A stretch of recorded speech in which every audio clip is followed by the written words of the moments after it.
अस्सलाम वालेकुम। आज हमारा topic inter class support and movement chapter number 2 में हमने पढ़ा था पहले स्केलेटन में उसकी डिफॉर्मिटीज़ पढ़ा था, उनके काजेज पढ़े थे। आज हम थोड़ा सा उनको डिटेल में जो हमारे पास और इसके एग्जांपल हैं डिफॉर्मिटीज़ ऑफ स्केलेटन के, उनको देखेंगे। तो इसमें सबसे पहले हमारे पास आता है डिस्क स्लिप। ये डिस्क स्लिप क्या होता है? What is disc slip?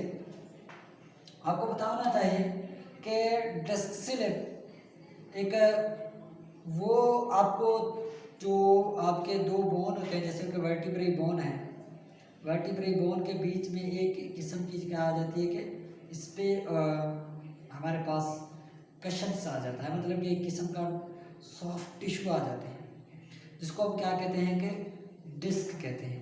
मतलब एक वर्टिब्रे ये है मेरा और दूसरा वर्टिब्रे मेरा ये है, तो इन दो वर्टिब्रे के बीच में एक सॉफ्ट टाइप का टिश्यू आ जाता है जिसको हम क्या कहते हैं कि डिस्क कहते हैं। या हम इसका एग्जाम्पल ले लें, देखें ये यहाँ से भी क्या है कि मुलायम है और यहाँ से मुलायम है, ये मेरे हाथ दोनों हार्ड है।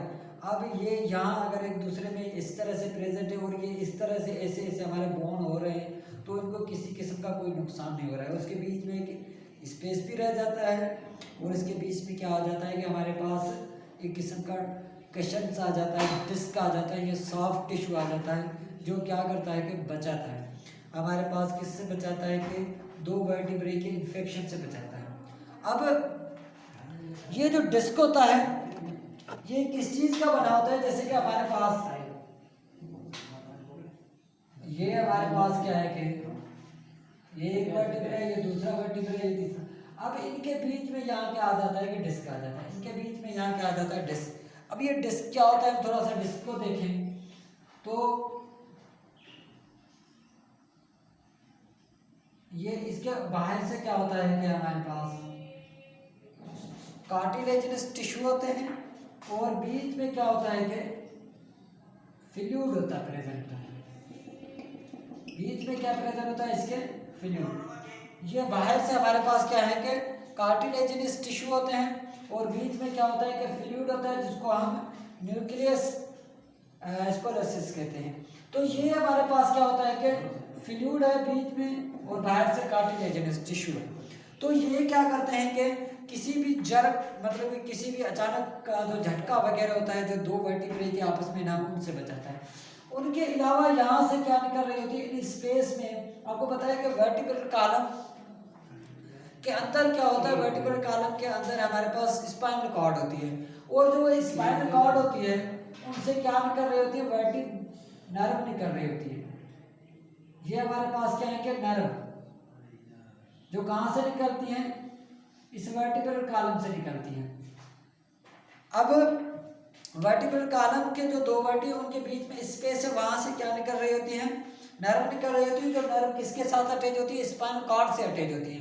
मतलब कि ये स्पाइनल कॉर्ड से ये जो नर्व निकलती है, लेकिन ये बीच में स्पेस होता है, कहाँ? दो वर्टिब्रे के बीच में स्पेस होता है, वहां से ये बाहर निकलती है। अब जब ये वो स्पेस तब होता है जब उनके बीच में क्या मौजूद है? हमारे पास का ये कार्टिलेजिनस, ये हमारे पास डिस्क मौजूद होती है। अगर इसमें डिस्क नहीं होगी तो क्या होगा कि ये दो वर्टिब्रे आपस में मिल जाएंगे। जब दो वर्टिब्रे आपस में मिल जाएंगे तो हमारे पास किस पे प्रेशर पड़ेगा? उस नर्व के ऊपर प्रेशर पड़ेगा और वो नर्व क्या करेगी कि काम करना रोक देगी या उनका काम स्लो हो जाएगा या उनमें इन्फेक्शन हो जाएगा, जिस वजह से हमारे पास क्या होगा कि उनको वो दर्द होता है। अब ये डिस्क का तो आपको पता चल गया है क्या, लेकिन डिस्क स्लिप मतलब कि डिस्क चाहिए दूर हट जाए, मतलब कि यहाँ से डिस्क दूर हो जाए, हट जाए, स्लिप हो जाए, तो उस वजह से हमारे पास जो नर्व है उन पे इन्फेक्शन होगा, तो उनको हम क्या कहते हैं कि डिस्क स्लिप कहते हैं, जिस वजह से बहुत सारा दर्द भी होता है, बहुत सारा क्या होता है कि इन्फेक्शन पैदा होता है। अब उनके बाद हमारे पास हम आते हैं किसमें? स्पॉन्डिलोलाइसिस में। डिस्क स्लिप के बाद हम स्पॉन्डिलोलाइसिस को देखते हैं कि स्पॉन्डिलोलाइसिस में क्या होता है। स्पॉन्डिलोलाइसिस में हमारे पास जब हमारे पास जो यहाँ सर्विकल है, जो हमारे पास गर्दन है, यहाँ इनके अंदर जो हमारे पास वर्टिब्रल कॉलम है, उस वर्टिब्रल कॉलम में क्या होता है कि दो उनके बीच में जो होता है डिस्क खत्म होता है, जो दो वर्टिब्रल आपस में मिल जाते हैं। जब दो वर्टिब्रल आपस में मिलते हैं तो वहाँ की नर्व को क्या आ जाता है कि प्रेशर उनके ऊपर आ जाता है। दो बोन के दोनों साइड से बोन से क्या आता है, प्रेशर आता है, जिस वजह से हमारे पास हमारे जो गर्दन है या उनके अलावा हमारा जो बैक बोन, हमारा बैक जो है, उन पे क्या होता है कि उनकी नर्व पे प्रेशर आ जाता है, वो दर्द करती है।